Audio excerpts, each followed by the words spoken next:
बाबरी मस्जिद राम जन्मभूमि मामले को निपटाने के लिए सारे देश के हिंदू संगठनों और साधु संतों सहित भारतीय जनता पार्टी आरएसएस और उसके सहयोगी संगठनों ने तो रात दिन एक किया ही, लेकिन सबसे ज़्यादा मुखरता से इस केस की पैरवी करने वाले सेंट्रल शिया वक्फ बोर्ड उत्तर प्रदेश के पूर्व अध्यक्ष, उस समय वो अध्यक्ष ही थे जब फैसला आया, श्री सैयद वसीम रिजवी साहब ने रात दिन एक किए और इसकी पैरोकारी की।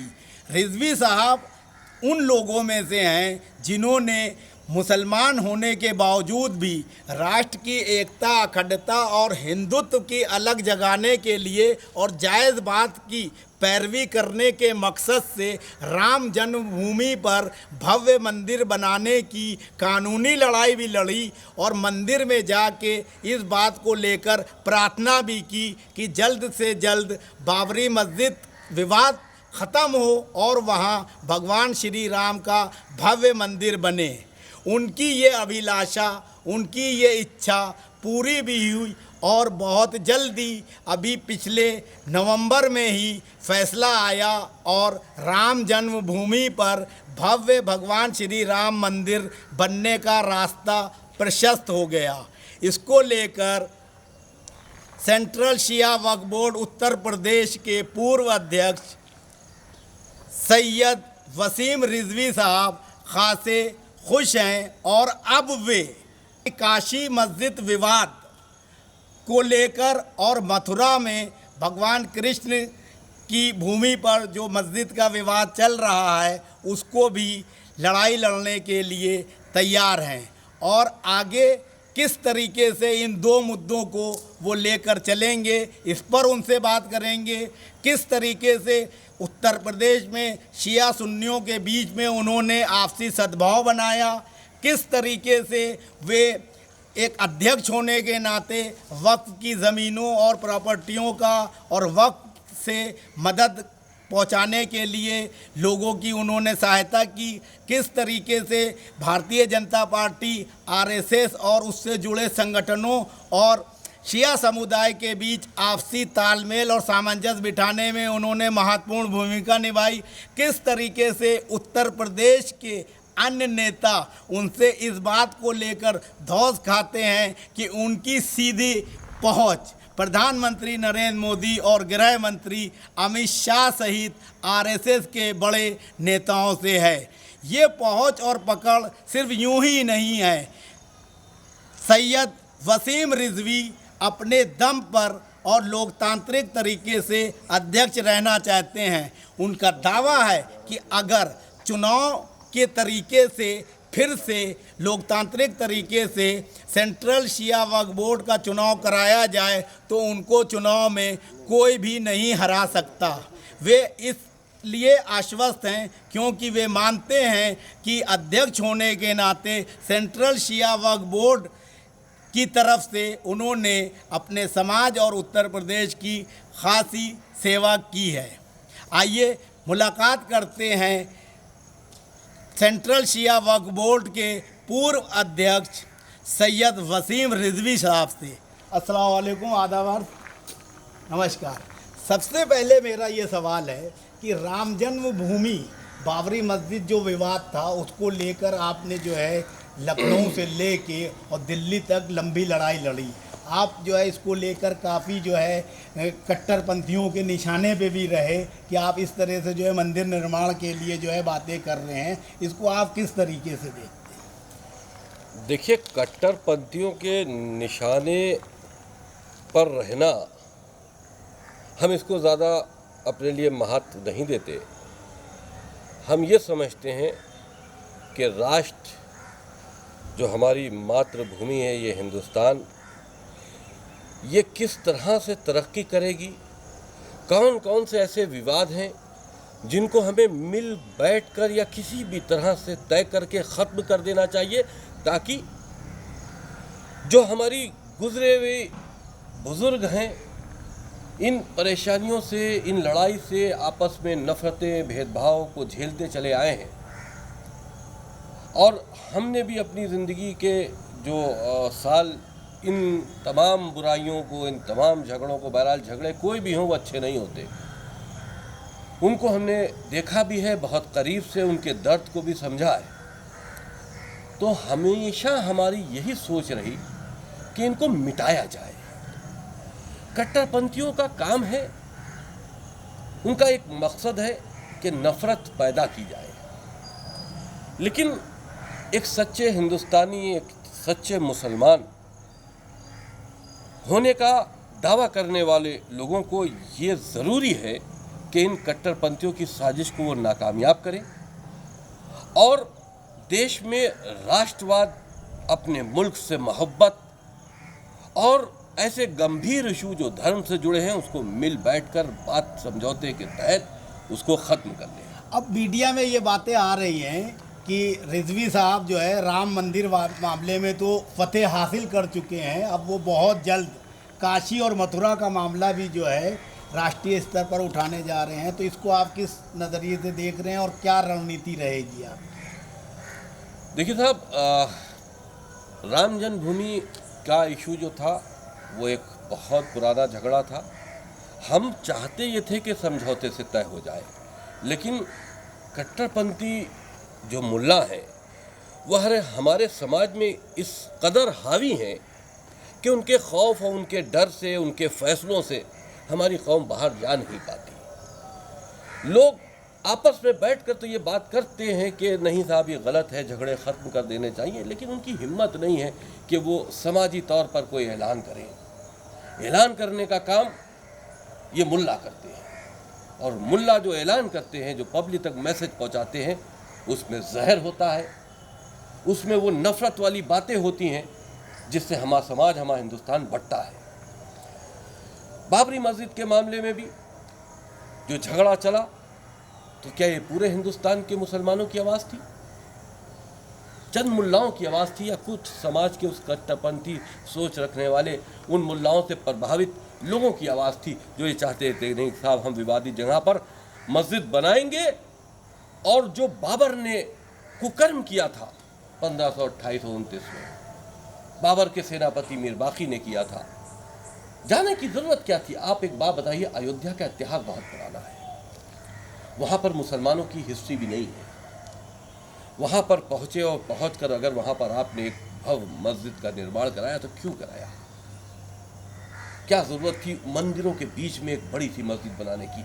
मुसलमानों की के जो अपने को खलीफा कहते थे, जो अपने को रहबर कहते थे या अपने को बादशाह कहते थे, उनकी एक मानसिकता थी शुरू से, जब से दुनिया में वजूद में मुसलमान, इस्लाम वजूद में आया है, तब से उनकी एक मानसिकता रही है कि हम सही हैं और गैर मुसलमानों को जलील करो वो गलत है, उनसे झगड़ा करो वो गलत है, उनका कत्ल करो वो गलत है।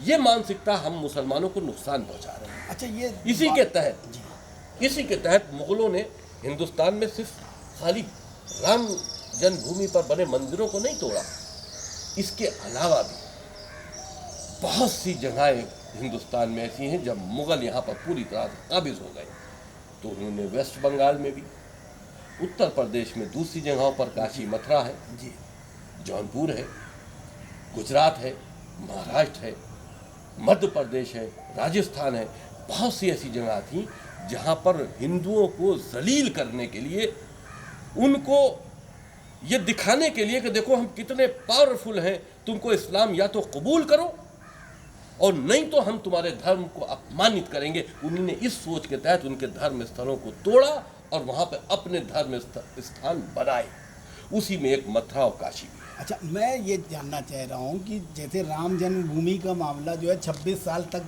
लटका रहा, उसके बाद फैसला हुआ, अब आप मथुरा काशी जो है उठा रहे हैं, और जैसे आपने मध्य प्रदेश, महाराष्ट्र, पश्चिम बंगाल और देश के अन्य राज्यों के लिए भी बताया, तो इस तरह से तो ये जो है, जैसे कि आपने कहा कि भाईचारा और एकता और देशभक्ति बनी रहे, कट्टरपंथी लोगों की तो कोई जगह नहीं होती है समाज में, ना होना चाहिए, लेकिन अगर आप एक के बाद एक नया मुद्दा उठाएंगे तो उससे क्या जो है मैसेज जो है सही जाएगा समाज? देखिए, मुद्दे तो हैं, उठाओ या ना उठाओ, अगर हम नहीं उठाएंगे तो क्या काशी और मथुरा का मामला आप ख़त्म समझोगे?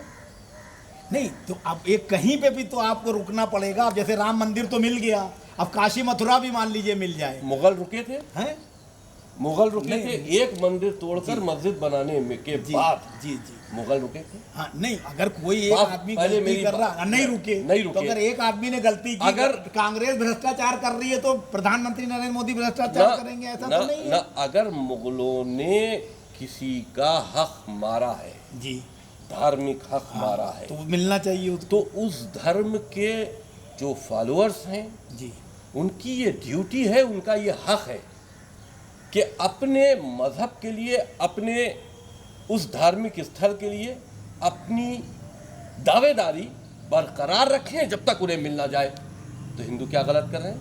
आप एक बात बताइए, हम मुसलमान भी तो लड़ते हैं जेरूसलम के लिए। हाँ बिल्कुल बिल्कुल। क्यों लड़ नहीं, रहे हैं? आपकी इस बात में दम है, ये बात मैं मानता हूँ, दावा बना रहे, लेकिन वो दावे से अगर भाईचारे को जो नुकसान पहुंचता है, भाईचारा झगड़ा बीच में रखते हुए भाईचारा कभी कायम नहीं हो सकता। तो झगड़ा खत्म करके जो भाईचारा बनेगा, तो झगड़ा उसकी कोई डेडलाइन तो होगी। उसकी डेडलाइन ये है कि वो लोगों को किनारे करो जो कि नफरत के सौदागर हैं मुसलमानों में। वो मुल्ला असदुद्दीन ओवैसी, पसरल्ला बोल्ड, इस टाइप के जो कट्टरपंथी मुल्ला हैं, दोगले मुल्ला जैसे मुल्ला कल्ब जवाद, ये दोगले हैं, इधर भी हैं उधर भी हैं, हर तरफ हैं, पैतरा बदलते हैं। इस तरह के भी बहुत से हैं, नफरत को पैदा करने वाले भी बहुत से हैं, इनको किनारे करो। देखिए, तय होना चाहिए एक जो लोग कौम के जिम्मेदार हैं, जो ये चाहते हैं कि हिंदुस्तान इस धार्मिक झगड़ों से छुट्टी पाए और विकास की तरफ बढ़े। तो ये चीज़ आप जिम्मेदारी क्यों नहीं लेते हैं आगे बढ़ के? आपकी डायरेक्ट बात है अमित शाह साहब से, मोदी जी से, राष्ट्रीय स्वयंसेवक संघ प्रमुख मोहन भागवत जी से, बड़े नेताओं से। आप शिया सेंट्रल वक्फ बोर्ड उत्तर प्रदेश के अध्यक्ष भी रहे हैं, आप यहाँ के पॉपुलर और वजनदार नेता हैं। जितनी जगहों के नाम आप बता रहे कि यहाँ मस्जिदें जो है बना दी मुगलों ने, तो उसकी एक लिस्ट बना के एक टाइम फ्रेम में ये सारी प्रॉब्लम सॉल्व क्यों नहीं करते हैं कि जो लड़ाई झगड़ा जो है ख़त्म हो, एक सद्भाव बने? माननीय प्रधानमंत्री नरेंद्र मोदी जी देश के प्रधानमंत्री हैं, मेरे भी हैं जी। अमित शाह जी देश के गृह मंत्री हैं, बड़े नेता हैं, हमारे भी हैं जी।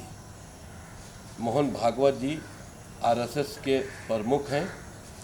वो एक संगठन जो राष्ट्रवाद के लिए काम कर रही है, हम उनसे सिंपैथी ज़रूर रखते हैं, लेकिन करीब होने वाली जो बात कही जी, तो उनके लिए सब करीब हैं, जो उनको चाहे वो उनके करीब है, लेकिन करीब होने के कई माने होते हैं जी। तो भाई हम दूसरे मानों में जो लीडरशिप वाली बात होती है, उस लीडरशिप के मानों में हम उनके करीब नहीं हैं, लेकिन हाँ राष्ट्रवाद के मामले में हम उनको अपना लीडर मानते हैं। तो आप हमको उनका करीब मान लीजिए, ये आपकी सोच है। जहाँ तक के बात इस मुद्दे को हल करने की है, देखिए जो विवादित झगड़े हैं, एक एक झगड़े को अगर सुलझाओगे तो सदियां बीत जाएंगी, हमारी कई नस्लें ख़त्म हो जाएंगी। एक ख़त्म होगा, दूसरा शुरू होगा। मेरा वही सवाल है। इसीलिए हमारा पहले से कहना है, जब ये बाबरी मस्जिद का इशू नहीं सुलझा था, तब से हम ये कह रहे हैं, एक बाबरी मस्जिद नहीं, ये 11 जगहों की लिस्ट हमने मुस्लिम पर्सनल बोर्ड को भेजी थी, कहा ये सब तय करो, एक ही दिन में एक साथ फैसला करो। अदालतें कैसे फैसला करेंगी? बात समझिए, धार्मिक मामलों में अदालतों के फैसले कानून के दायरे में रहते हुए, संविधान के तहत बने हुए कानून के अंतर्गत होते हैं जी। जो जिसको मानना हमारा फर्ज है जी। लेकिन धर्म से जुड़े हुए मामले को अगर अदालत का फैसला कभी भी हमारे खिलाफ आ जाए तो हम तो मानने के लिए तैयार हैं ज़हनी तौर पर, लेकिन दिल नहीं मानता। जी सही है, दिल नहीं मानता, बिल्कुल नहीं मानेगा। आप दिल को सजा नहीं दे सकते, दिल पर कंटेम्प्ट ऑफ कोर्ट नहीं हो सकता, ठीक है ना? बिल्कुल। बाबरी मस्जिद के इशू पर भी वही हुआ, समझौते से अगर तय कर लिया होता तो दिल भी मान जाता, जहन भी मान जाता और झगड़ा खत्म हो जाता। लेकिन आप कट्टरपंथी मुल्लाओं के चक्कर में, उन देशद्रोहियों के चक्कर में फंसे नहीं रहे, उनसे आंख मिलाकर बात नहीं कर पाए। उनकी मनमानी चलती रही। कोर्ट का फैसला आया, जायज़ फैसला था, हिंदुओं की चीज़ हिंदुओं को वापस हो गई। आपको कुछ नहीं मिला, आप मुकदमा हार गए, आपको कंपनसेशन में 5 एकड़ ज़मीन मिल गई। ये तो हिंदू पहले से देने को तैयार थे कि भैया झगड़ा ख़त्म कर लो, इसके बदले में कहीं और जगह ले लो। तो आप जो 10-11 जगह जो है विवाद है, उसकी जो लिस्ट बना के कुछ इस तरह का बीच का रास्ता निकालने के पक्ष में है या तैयारी कर रहे हैं कि ये हमेशा के लिए ये टंटा खत्म हो, देश विकास की ओर आगे बढ़े? यही तो मेरा मकसद है जी। मेरा मकसद है इस राष्ट्र को, इस अपनी मातृभूमि को, अपनी भारत माता, इस वो भूमि जिससे पैदा होने वाला अनाज हम खाते हैं, इसी ज़मीन पर हम पैदा हुए, इसी मट्टी में हमें दफन हो जाना है। हम इससे मोहब्बत करते हैं, हम इसके टुकड़े नहीं चाहते, हम इस ज़मीन पर इंसानी लहू बहते हुए देखना नहीं चाहते। हम ये चाहते हैं कि ये झगड़े ख़त्म हो जाए। तो धार्मिक झगड़े अगर एक साथ बैठकर, मेरी अपनी एक मामला अदालत से तय हो गया, काशी है, मथुरा है, जौनपुर है, बनारस है, या महाराष्ट्र है, बंगाल है, बहुत से ऐसे हैं, 11 धार्मिक स्थलों की लिस्ट है जिस पर ये प्रूव्ड है, जैसे कि कुतुब मीनार। अब आप समझिए, देखिए,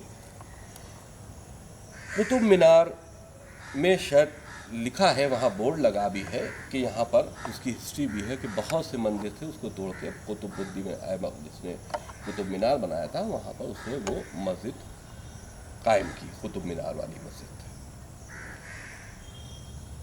देखिए, क्या उस वक्त हिंदुस्तान में ज़मीन नहीं थी? आबादी आज बढ़ गई है, उस वक्त तो और कम रही होगी। ज़मीनें ही ज़मीनें थी। क्यों मंदिरों को ही तोड़ के इबादतगाह बनाने की ज़रूरत पड़ी? सवाल इस बात का है। यानी कि आप विवाद पर जन्म देना चाहते थे। आपने हिंदुओं से जजिया टैक्स भी वसूला है कि हिंदुस्तान में हिंदू अगर बने रहना तो जजिया टैक्स देना होगा।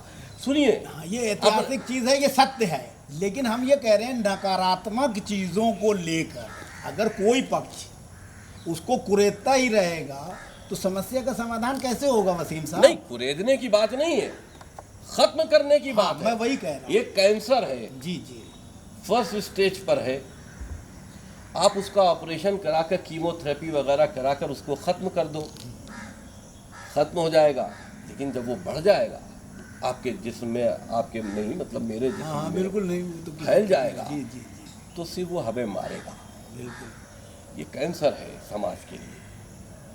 इसको ऑपरेट करो, उस टुकड़े को निकालो जो विवाद के जड़ है, कीमोथेरेपी करो, सब साफ करो। अच्छा, तो आप समाज में इतना अच्छा काम करना चाहते हैं, उसके बावजूद जो है आपकी अपनी कौम के कलवे जव्वाद जैसे, मोहसिन रज़ा जैसे लोग, कुछ जो है और छोटे लेवल के लोग जो आपकी तेज़ तर्रारी, आपकी राष्ट्रभक्ति या आपकी आला कमान से नज़दीकियों को लेकर आपसे एक तरह से जो है जेलसी करते हैं या आपके बराबर नहीं पहुंच पाते हैं, तो वो ये नहीं चाहते हैं कि इस बार जो है किसी भी कीमत पर आप सेंट्रल उत्तर प्रदेश वक्फ शिया वक्फ बोर्ड के अध्यक्ष बन सकें। तो इसको आप किस नज़रिए से देखते हैं और आप चुनाव किस तरह से चाहते हैं? देखिए, वक्फ बोर्ड का गठन एक चुनावी प्रक्रिया है जी।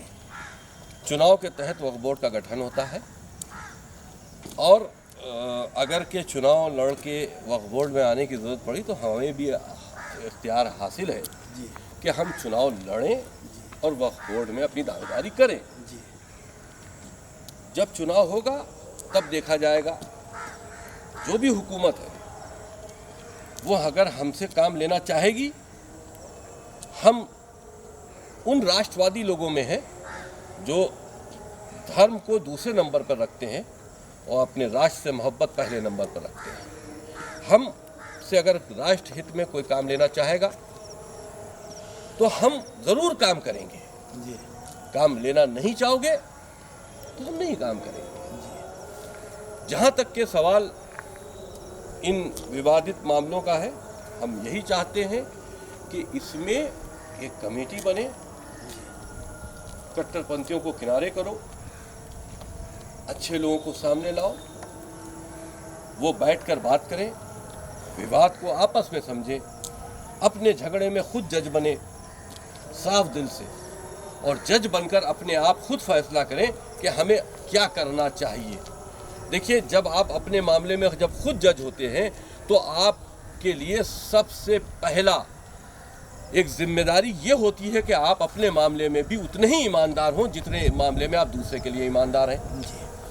तो आपको अगर उसमें कहीं पर भी ये दिखाई देता है कि जो हिंदुओं की दावेदारी है उन तमाम मस्जिदों के मामले में जहां वो ये कहते हैं कि वो मस्जिद है, वो मंदिरों को तोड़कर बनाई गई है, तो आपको खुद अपनी निगाहों से उस पर देखना होगा और फैक्ट्स को देखते हुए, हिस्ट्री को पढ़ते हुए खुद ये फैसला करना होगा कि हाँ, ये दावा सही है या नहीं सही है। अगर कि आप दावा सही समझते हैं तो आपको हाथ जोड़कर उनको सॉरी बोलकर उन मस्जिदों को अपने हाथ से, बाबरी मस्जिद जिस तरह से शहीद हुई, वो नौबत ना आए, अपने लेबर लगाकर खुद उस मस्जिद को हटाकर वो जगह हिंदुओं के हवाले कर देनी चाहिए।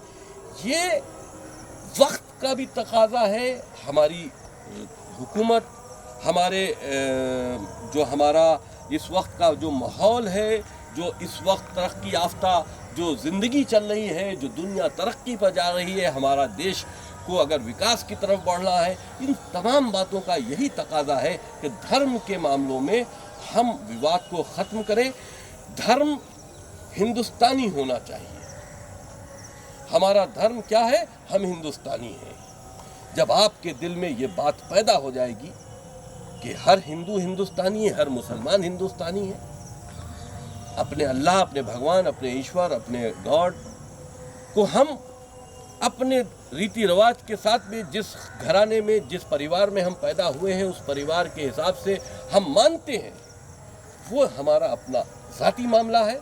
लेकिन जब समाज के लिए हम बाहर निकले तो हम हिंदुस्तानी हैं और आप भी हिंदुस्तानी। अच्छा, विपक्षियों का भी ये आरोप है और कुछ आपके जो है अपने समुदाय के लोग भी ये कहते हैं कि रिजवी साहब जो है हमेशा विवाद पैदा करते हैं अपने बयानों से, अपने एक्ट से, बीजेपी और आरएसएस के करीब जाने के लिए। देखिए, ये बात गलत है। हम बात सही कहते हैं।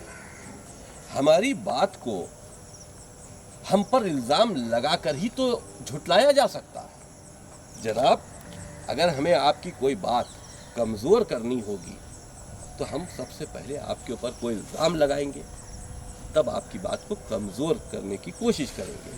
हमारी बातों का जवाब दो। हम किसके करीब हैं, किसके करीब नहीं है, हमारी किससे दुश्मनी है, हमारी किससे दोस्ती है, इससे तुम्हें मतलब नहीं रखना चाहिए। हम क्या कह रहे हैं उस बात पर आओ। उत्तर प्रदेश के बड़े शिया नेता भी जो है आपके एक्ट से, आपके असर से, आपके काम करने तरीके से काफ़ी जो है झुंझुलाहट उनकी दिखाई देती है और वो ये चाहते हैं कि किसी भी कीमत पर रिजवी साहब को जो है अध्यक्ष जो है दोबारा नहीं बनने दिया जाए। इसके लिए वो रणनीतियाँ बना रहे हैं। ख़ास तौर से उत्तर प्रदेश के मंत्रियों के यहाँ दरबारी चल रही है उनकी। इस पे क्या कहना चाहिए? आप इस बात पर तो यकीन रखते होंगे कि इज़्ज़त और ज़िल्लत देने वाला ऊपर वाला है, ईश्वर है, भगवान है। इज़्ज़त उसी की तरफ से आती हो, ज़िल्लत भी उसी की तरफ से आती है। किसी के चाहने से कुछ नहीं होता। अगर ऊपर वाला हमसे कुछ समाज के लिए, हिंदुस्तान के लिए काम लेना चाहेगा तो ये दो टके के जो मुल्ला हैं, इनकी कोई हैसियत नहीं है कि हमको कहीं तक पहुंचने से रोक पाए। हम इस पर भरोसा करते हैं, फेथ करते हैं। अगर ऊपर वाला हमसे काम नहीं करना चाहेगा तो ज़ाहरी तौर पर आपको दिखाई देगा कि फुला मुल्ला ने इनको यहाँ पर पहुँचने नहीं दिया। ये ज़ाहरी तौर पर होगा, लेकिन हम इसको ये मानेंगे कि इस मुल्ला की कोई हैसियत नहीं थी हमें रोकने की। हाँ, ऊपर वाले ने चाहा है कि हम ये काम न करें, इसलिए इस मुल्ला की वजह से ऐसा हुआ है। तो किसी भी हाल में इन मुल्लाओं की कोई हैसियत नहीं है कि ये हमको कहीं पहुँचने से रोक पाए। ऊपर वाला हमसे काम लेना चाहेगा, हम वहाँ तक पहुँचेंगे।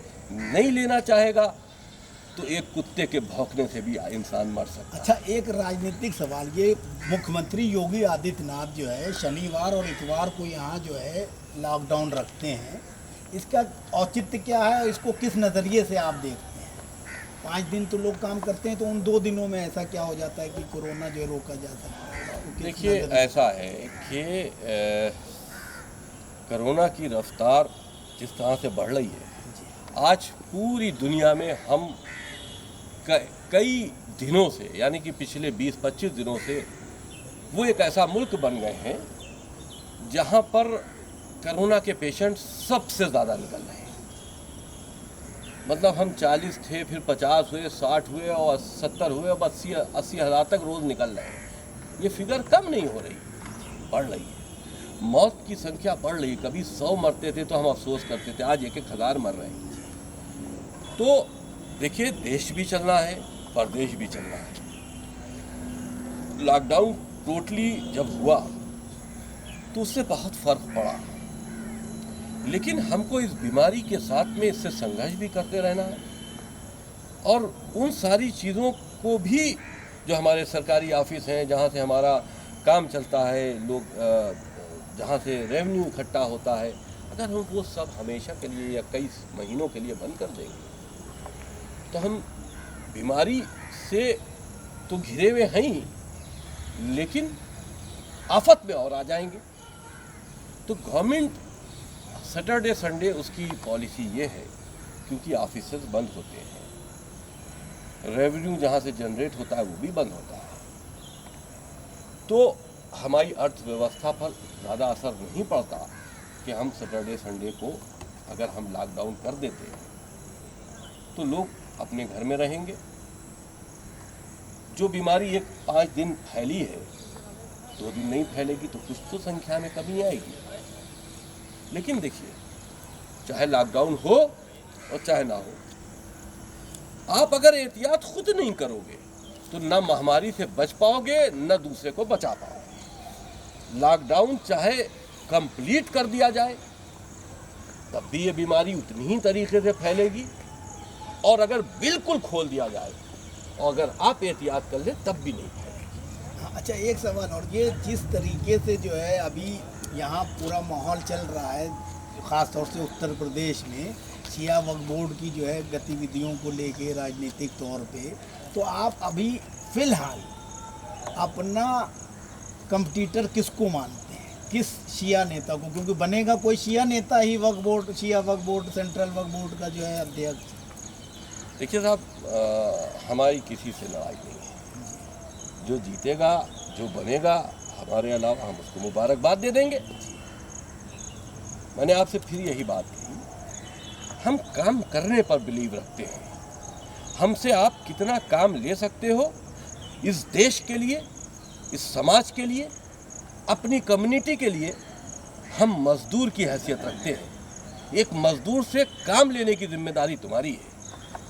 तुम उस मजदूर से जितना काम ले पाओगे, हम उतना काम करने को तैयार हैं। हम ईमानदार मजदूर हैं। अच्छा, आपने जो है राम की जन्मभूमि फिल्म बनाई, उसको लेके भी काफ़ी विवाद हुए, तो क्या फ्यूचर में ये जो 11 जगह हैं, ख़ास तौर से मथुरा, काशी, इसको लेकर भी कोई फीचर फिल्म बनाने का जो है प्लान है? देखिए, फिल्मी प्लेटफॉर्म एक ऐसा प्लेटफॉर्म है जो लोगों के जहनों में छाप छोड़ता है। हमने राम जन्मभूमि फिल्म बनाई, उसका भी एक यही मकसद था कि आम लोगों के दिलों पर एक छाप छोड़ी जाए कि हमारे समाज में किस किस तरह की बुराइयां हैं। हमने उसमें हलाला, ट्रिपल तलाक को भी टारगेट किया है। ये भी एक हमारे समाज की बुराई है, और राम जन्मभूमि तो एक बुराई थी ही जो ख़त्म हो गई। ट्रिपल तलाक का भी मामला ख़त्म हो गया, हलाला का भी अभी मामला अदालती फैसला नहीं आया है, लेकिन अगर ये मुल्ला नहीं माने तो उस पर भी अदालती फैसला आएगा, वो भी ख़त्म होगा। वो भी एक बुराई है जी, हलाला कुछ नहीं।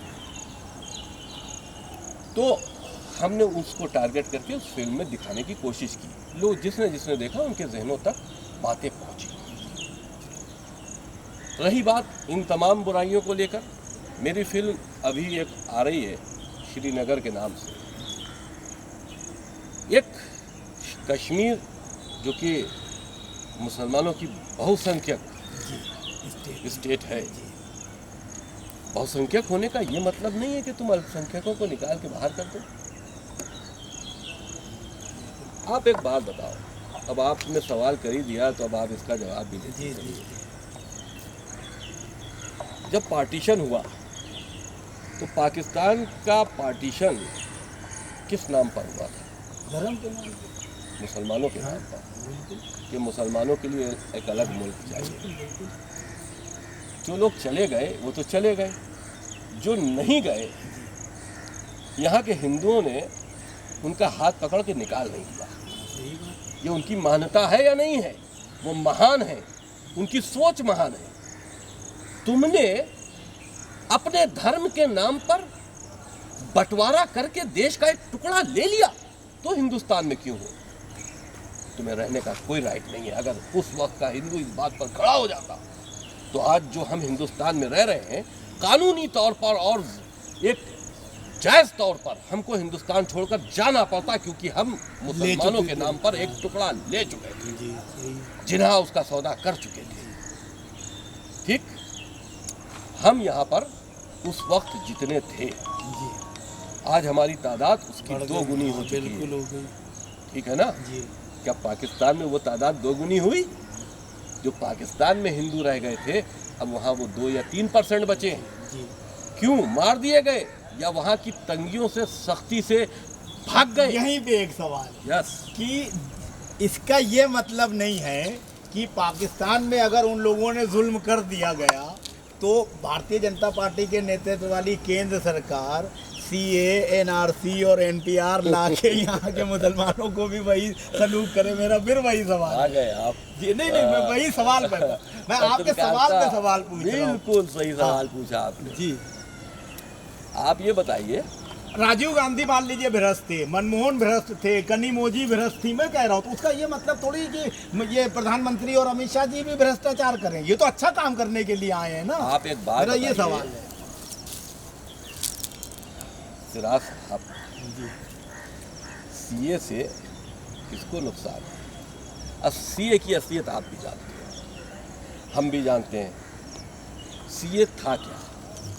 एक सिटीजन एक्ट है ना, एक सिटीजन इंडियन सिटीजन एक्ट है जी जो हिंदुस्तान में बाहर के मुल्कों से आए हुए लोगों को, जो हिंदुस्तान में Protection अपनी देता है। नेशनलिटी चाहते हैं, उनको वो यहाँ पर नेशनलिटी देता है। ठीक ठीक। उसमें एक अमेंडमेंट हुआ। जी अमेंडमेंट ये हुआ कि इस मुल्क के इन लोगों को सिटीजनशिप दी जाएगी। जो 31 मार्च 2015 शायद 15 ही था, जी से पहले हिंदुस्तान में अपना आवेदन कर चुके हैं, जी उनके साथ में उनको 5 साल में ही नेशनलिटी दे देंगे। लेकिन कानून ये कहता है कि 11 साल में दी जाएगी। जी। आप 11 साल हिंदुस्तान में आपका रहना जरूरी है, तब आपको नेशनलिटी मिलेगी। ठीक है। लेकिन उसमें 5 साल का अमेंडमेंट हुआ उन लोगों के लिए। ठीक है। ठीक, अब ये बताइए, जो हिंदुस्तान में मुसलमान रह रहा है उनको इससे नुकसान कैसे हुआ?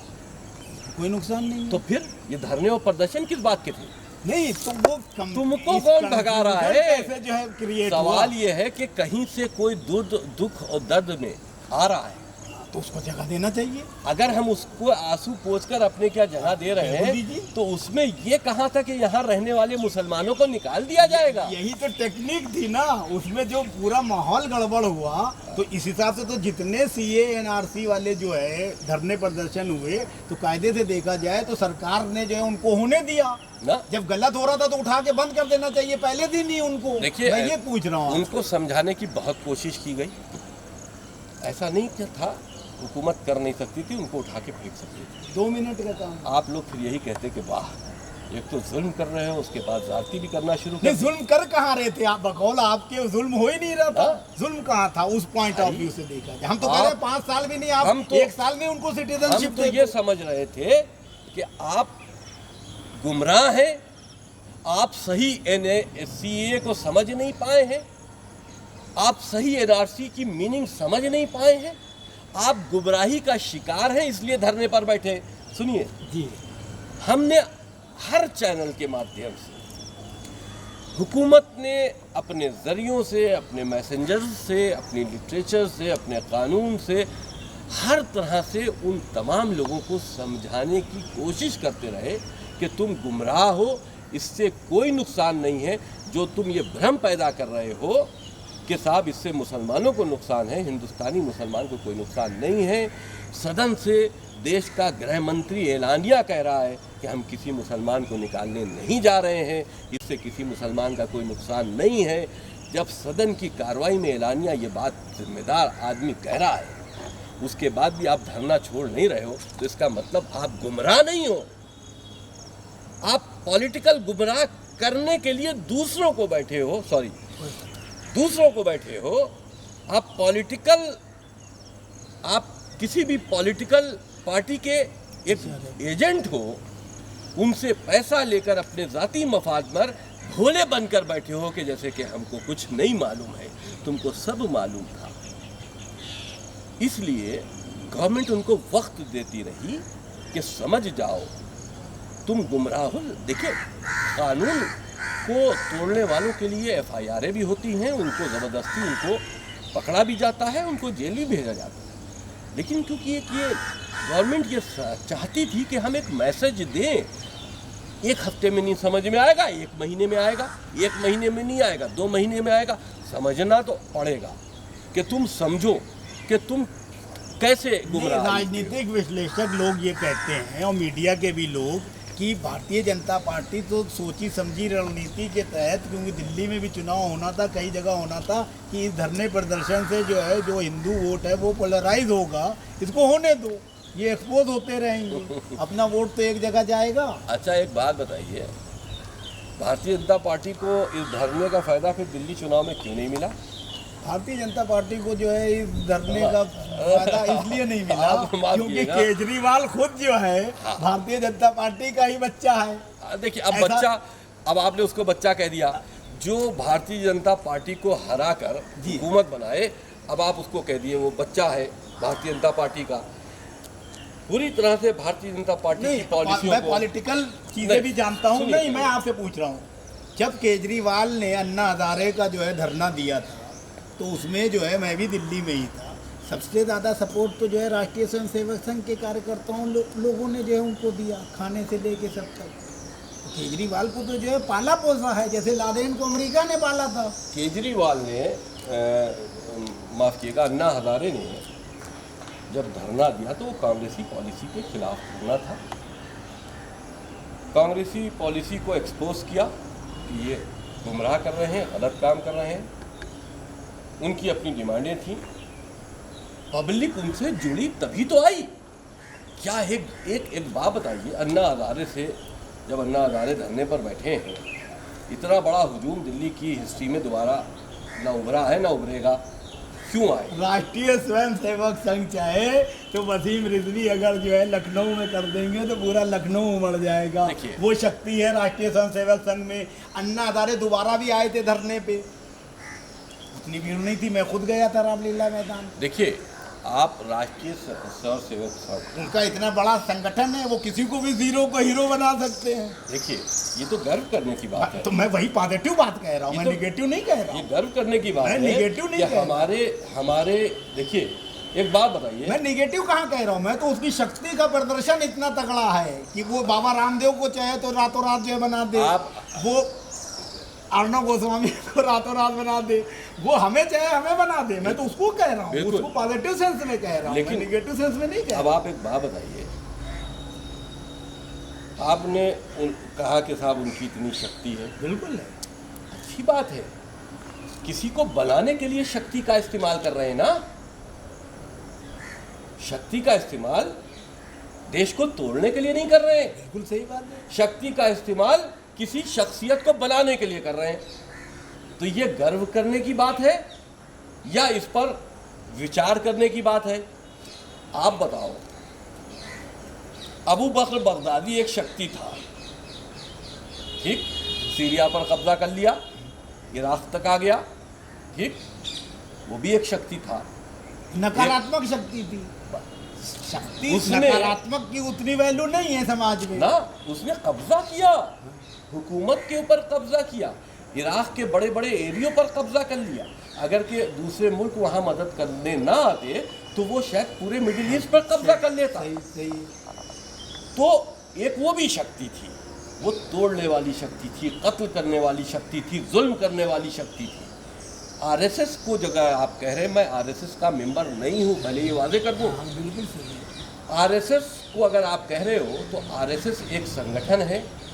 अगर हिंदुस्तान में अपने हिंदू समाज की भलाई के लिए काम करता है तो मुसलमानों को नुकसान भी नहीं पहुंचाता। बिल्कुल सही है, कोई प्रॉब्लम ठीक है। नहीं। मैं भी किसी संगठन का प्रवक्ता लेकिन थोड़ी कम हूं। से कम मुसलमानों को आरएसएस जैसी एक संगठन अगर तैयार कर ले, अच्छा है, जो मुसलमानों को पढ़ाए लिखाए, एजुकेटेड बनाए, बिल्कुल सही है। और उनको समाज में एक हिस्सेदारी देने की बात कराए। लेकिन मुसलमान, बड़े अफसोस की बात है कि मुल्ला उमर को पैदा करते हैं, लादेन को पैदा करते हैं, अबू बकर बगदादी को पैदा करते हैं, मोहन भागवत जैसे इंसान को नहीं पैदा करते। लेकिन अगर जो है मुसलमान लोग वसीम रिजवी को आगे बढ़ाना चाहते हैं तो उसी वसीम रिजवी के मजहब के लोग, उनके साथ के लोग भी उनकी आलोचना करते हैं। तो ऐसी स्थिति में मोहन भागवत जी के पद चिन्हों पर चलने वाले वसीम रिजवी क्या करें? मैं मोहन भागवत जी के पद चिन्हों, पॉजिटिव सेंस में मैं मोहन भागवत जी या आरएसएस की विचारधारा का सम्मान करता हूँ। आप मुझे आरएसएस का कह दीजिए, लोग कहते हैं आरएसएस का एजेंट है, दलाल है, दुनिया भर की बातें कहते हैं, मैं बुरा नहीं मानता। मैं खुश हूँ कि आपने मुझे आरएसएस का एजेंट या दलाल कह दिया। अगर आप मुझे मुल्ला उमर का या लादेन का दलाल कहते तो शायद मेरे कांटों खून ना निकलता। ठीक है, लेकिन बात इतनी सी ये है कि एक कोई भी संगठन अगर अपने समाज के लिए बेहतराई का काम कर रही है, किसी भी दूसरे धर्म को नुकसान पहुंचाए बगैर, तो वो हम समझते हैं बहुत अच्छा काम कर रही है। आरएसएस का जब जन्म हुआ, आप कह रहे हैं कि आरएसएस की आज इतनी बड़ी ताकत है कि आरएसएस जब चाहती है, वसीम रिजवी भी अगर प्रदर्शन करे तो पूरा लखनऊ घिर जाए अगर आरएसएस चाहे। तो आरएसएस की ताकत को अगर आप इस तरह से आंक रहे हैं तो ये कम से कम उनकी मेहनत है। मोहन भागवत के कोई डर से कि मोहन भागवत के आदमी आकर, आरएसएस के लोग आकर गोली मार देंगे अगर नहीं गए, इस डर से हमारे साथ नहीं आएंगे। वो उनसे उतनी मोहब्बत करते हैं क्योंकि उन्हीं ने उनके समाज के लिए इतना कर दिया है कि उनकी एक आवाज पर अगर निकल आते हैं तो ऐसे तुम भी तो बनो, ऐसा तुमको भी तो बनना चाहिए। तुम्हारे जो वो लीडर है जो अपनी ही समाज के लिए बिकते रहते हैं, मोहन भागवत अपने समाज के लिए कभी बिके नहीं है, इसलिए आज वो एक ताकत है अपनी समाज में। हमारे लीडर अपने समाज के लिए, अपने हिंदुस्तान के लिए दूसरे मुल्कों से बिकते रहते हैं। कोई सऊदी अरब से बिका हुआ है, कोई इराक से बिका है, कोई ईरान से बिका है, कोई अफगानिस्तान से बिका हुआ है, रहते हिंदुस्तान में हो और पॉलिसी इख्तियार किए हुए हो ईरान की, पॉलिसी इख्तियार किए हुए हो सऊदी अरब। क्या इसी वजह से जो है इंडिया के जो मुसलमान नेता हैं, ख़ास तौर से उत्तर प्रदेश के, वो आपसे घबराते हैं कि जो है आप विदेशों में ना बिक के अपनी मातृभूमि और अपने देश के लिए जो है काम कर रहे हो? ऐसी बात है, हम अपने देश के लिए गिरवी हैं। हम वो हक अदा कर रहे हैं क्योंकि हमको इस ज़मीन पर हम पैदा हुए हैं, उस पैदाइश का हक अदा करने की बात कर रहे हैं। हम गिरवी हैं इस मुल्क के लिए क्योंकि हमें इससे मोहब्बत है। हम यहाँ पैदा हुए, हमें यहीं दफन होना है। हमको इस मुल्क को अगर हम चाहेंगे तो चमन हमारे लिए बनेगा। तो अगर हम ऐसी एक्टिविटीज़ करेंगे कि यही मुल्क हमारे लिए जहन्नुम बन जाए तो वो हमारी कारकर्दगी होगी। आज मुसलमान जो कहते हैं कि साहब हिंदुस्तान में हमारे लिए दायरा कम हो गया, हमारे लिए तमाम चीज़ें ऐसी हो गई कि साहब हम लोगों को तासुब की निगाह से देखा जाने लगा, तो अगर ऐसा हो रहा है तो उसके जिम्मेदार तुम खुद हो। तुम हो, तुम्हारे मुल्ला हैं जो जहर बोते हैं, तकरीर करते हैं खड़े होकर। तुमको दिखाई देता है कि जब असदुद्दीन तकरीर कर रहा है तो तुम ये समझते हो कि वाह वाह क्या तकरीर कर दी, क्या हिला के फेंक दिया उसने। लेकिन तुम्हें को हिला के नहीं फेंक दिया, उस तकरीर से तुमको कोई फायदा नहीं हुआ।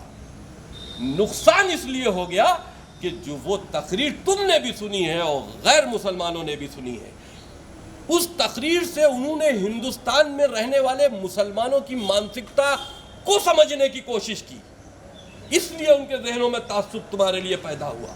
सब नहीं मानते, लेकिन अगर कुछ तुमसे तासुब रखते हैं तो जिम्मेदार असदुद्दीन ओवैसी और ओवैसी जैसे जहर उगलने वाले वो मुसलमान नेता हैं जो तुम्हारे लिए तासुब की नदियां बहा रहे हैं। अच्छा ये बताइए, श्रीनगर जो फिल्म है उसमें क्या मैसेज देना चाहेंगे? हमने असलियत को दिखाया है, हमने असलियत को दिखाने की कोशिश की है, हमने किसी फैक्ट्स को छुपाया नहीं है। एक पिक्चर और आई थी अभी कश्मीर के ऊपर, नाम नहीं लूँगा, लेकिन उन्होंने सेकुलर फिल्म बना दी। वहाँ सेकुलर वाला कोई काम नहीं हुआ है। वहाँ एक मज़हब के नाम पर, जो वहाँ मेजॉरिटी में मज़हब था, उसने उसको कत्ल किया है, उसकी लड़कियों के साथ में, औरतों के साथ में रेप किए हैं, बलात्कार किए हैं। वो शख्स जो कल तक एक हिंदू लड़की को अपनी बेटी कहता था, या कोई शख्स अपनी हिंदू लड़की को अपनी बहन कहता था, उस बहन, उस बेटी के साथ में उसी शख्स ने उस एक जो रातों रात एक फतवा आया था कि हिंदुओं को यहाँ से निकाल दो, उस फतवे को मानकर उसी बेटी के साथ में, उसी बहन के साथ में तुमने रेप किए हैं। शर्म नहीं आई ऐसी घिनौनी हरकत करते हुए? अगर किसी को एक जबान से बेटी कह दिया तो वो बेटी है। अच्छा एक सवाल सिर्फ कि आप बहुत अच्छे मुद्दे उठाते हैं, लेकिन मेरे जहन में भी बात आती है और आम आवाम के जहन में भी ये बात आती है कि सैयद वसीम रिजवी साहब वो मुद्दे ही उठा के लाते हैं जिसमें मुसलमानों का नकारात्मक पहलू जो है उजागर होता हो। देखिए, ऐसा क्यों? ऐसा है, कोई तालाब है, उस तालाब में कहीं पर गंदगियां भी हैं। अगर आपको तालाब को साफ करना है तो क्या साफ पानी को साफ करोगे? उस गंदगी को ही हटाने की कोशिश करोगे जो उस तालाब को गंदा किए हुए है। आपकी बात का जवाब पूरी इस मिसाल में मौजूद है। समाज में तो ये गंदगी कब तक साफ हो जाएगी? एक तो कर दिया आपने राम जन्मभूमि वाला मामला, जितनी इस तरह से कितना टाइम आप टाइम फ्रेम जो है, मतलब कुछ ये तो अच्छा काम है। चलिए इस सेंस में ही ये जो गंदा तालाब है जिसमें गंदगी कोने कोने में पड़ी हुई है, जिसको हम हिट करते हैं और साफ करने की कोशिश करते हैं। हमारे अकेले करने से कुछ नहीं होगा, कोशिश सबको करनी चाहिए। हाँ, हम कोशिश करते हैं, लेकिन ये बातें समझनी चाहिए हमारे समाज के मुसलमानों के उन लोगों को कि जिनके आगे औलादें हैं। अगर तुम अपनी पैदा होने वाली औलाद के लिए अपनी इस दुनिया से जाने से पहले झगड़े बो के जाओगे तो तुम्हारी औलादें भी उस झगड़े में पड़ के बर्बाद होंगी। और अगर उनके लिए फूल बो के जाओगे, कटीले दरख्तों को काट के जाओगे, तो जाहिर सी बात है वो इस चमन में रहेंगी, खुशहाल रहेंगी, तुमको याद करेंगी और तुम्हारे ख़ानदान को, तुम्हारी नस्लों को आगे बढ़ाएंगी और एक बेहतर ज़िंदगी की तरफ बढ़ेंगी। ये तो आपने मैसेज दे दिया। एक आखिरी मैसेज जो है हम ये चाहेंगे कि ख़ास तौर से लखनऊ के शिया समुदाय के बारे में आप जो है, या शिया भाइयों से जो है क्या कहना चाहेंगे कि आपको जो है किस तरीके से जो है वो सहयोग करें, ताकि जो है आप समाज में जो है और मुस्तैदी से जो है मानव सेवा कर सकें और राष्ट्र सेवा कर सकें? उनसे ख़ास तौर से देखिए साहब, जो लोग आपकी टांग खींच रहे हैं वो भी, और जो लोग आपको बढ़ावा देते हैं या आपका सम्मान करते हैं या सोचते हैं कि वसीम भाई बढ़िया काम कर रहे हैं, उन दोनों के लिए एक मैसेज दें। जहाँ तक कि हमारे शिया भाइयों का सवाल है, दुनिया जानती है कि मुसलमानों में दो फ़िरक़े हैं, एक शिया एक सुन्नी। आप गालिबन सुन्नी होंगे, हम शिया हैं। दोनों की विचारधाराएं अलग हैं। अगर हम ये कहें कि माजी में गुजरे हुए वक्त में जुल्म करने वाले तो आप ही लोग हैं हमारे ऊपर। कब हमारे ऊपर हिंदुओं ने जुल्म किया? नारे तकबीर और अल्लाह अकबर का नारा लगाकर इमाम हुसैन को कत्ल करने वाले मुसलमान ही तो थे। एकदम ये फैक्ट है, बिल्कुल इसको एक्सेप्ट करना चाहिए। जय श्री राम। और आगे सुधरना चाहिए। जय श्री राम का नारा लगाकर हाँ, किसी ने कत्ल नहीं किया। तो ये बात सही होगी। आप चाहे हम आपके मुंह पर कह रहे हैं तो आपको चाहे बुरा लग रहा नहीं, ये फैक्ट है, फैक्ट को स्वीकार करना चाहिए। मारने वाले इमाम हुसैन को और आले रसूल को, रसूल की लड़की से लेकर और आखिरी नस्ल तक, सही जो हमारे इमाम गैब में है उन तक सही परेशान करने वाले, मारने वाले, उनके कत्ल करने वाले और धोखा करने वाले वही मुसलमान थे जो ला इलाहा इल्लल्लाह मुहम्मदन रसूलुल्लाह कहते रहते थे। हर वक्त तस्बीह पढ़ा करते थे कि अल्लाह तू है और तेरा रसूल है। और उसी रसूल के ख़ानदान पर, उसी रसूल के मानने वालों पर तुम उनका घर का दरवाज़ा भी जला रहे थे, तो उनके ऊपर जुल्म भी कर रहे थे, उनको कत्ल भी कर रहे थे। हुकूमत तुम्हारे हाथ में थी तो उनको जेलों में भी रख रहे थे। तो हम तो आपसे सताए हुए लोग हैं, एकदम सही। हम और किसी से सताए हुए नहीं हैं, हम आपसे सताए हुए लोग हैं। तो लेकिन हमारी दुश्मनी आपसे नहीं है। हम मजहबी तौर पर आपसे इत्तेहाद नहीं कर सकते।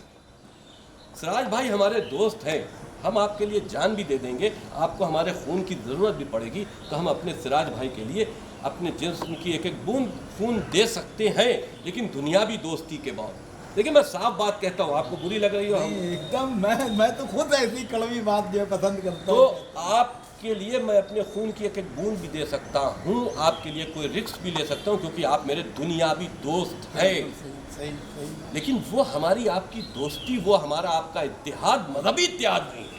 एकदम सही, बिल्कुल। आपकी विचारधारा खिलाफत की तरफ जाती है, हमारी विचारधारा इमामत की तरफ जाती है। और इमामत और खिलाफत कभी एक नहीं हो सकती, क्योंकि खिलाफत से ही तो हम प्रताड़ित हैं। खिलाफत को ही ना मानकर इमामत की तरफ गए थे। ये इस्लाम की हिस्ट्री है कि खिलाफत को नकारा था, इमामत को कबूल किया था। तो इस्लामिक तौर पर हमारा आपका इत्तेहाद कभी मरते दम तक नहीं हो सकता।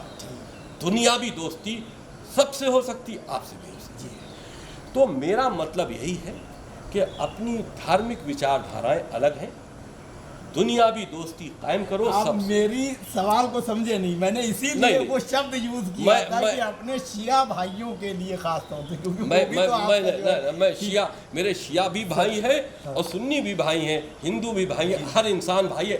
नस्ल आदम से आप भी हैं, नस्ल आदम से हम भी हैं, तो इसलिए नस्ल आदम से सब भाई हैं। जी। हमने एक बार ये कह दिया था, देखिए हो सकता है आपको ही बुरा लग जाए, हमने एक बार ये कह दिया था जब पूर्वज की बात आई थी कि राम हमारे पूर्वज हैं। उन्होंने कहा सबके पूर्वज हैं, तो हमने कहा हमारे भी पूर्वज हैं, हमारे प्रॉफिट मोहम्मद के भी पूर्वज राम हैं। मैंने क्या गलत कहा था? प्रॉफिट मोहम्मद 1400 साल पहले इस दुनिया में आए थे। हाँ, सब सही है। और राम की हिस्ट्री जो है वो 7,000 साल पुरानी हिस्ट्री है। पूर्वज का मतलब क्या होता है? बुजुर्ग, जो हमसे पहले आकर चला गया वो हमारा बुजुर्ग है।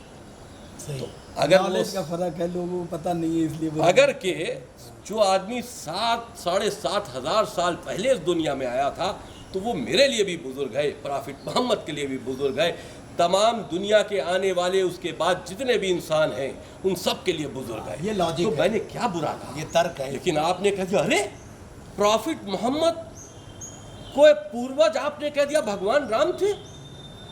आपने ये नहीं सोचा मैं कह क्या रहा हूँ? इस सेंस में जो है बात, 1400 साल पहले जो इंसान आया है, 7,500 साल पहले आए हुए इंसान, उसके लिए बुजुर्ग ही होगा। आप अगर आदम से दुनिया को मानते हो तो आदम की नस्ल से सभी भाई हो।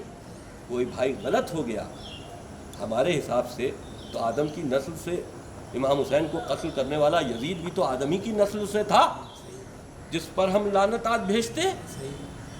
या जिन खलीफाओं को मान लीजिए हम नहीं मानते, वो भी तो नस्ल आदम से थे। लेकिन ये हमारी दुनियावी झगड़े हैं।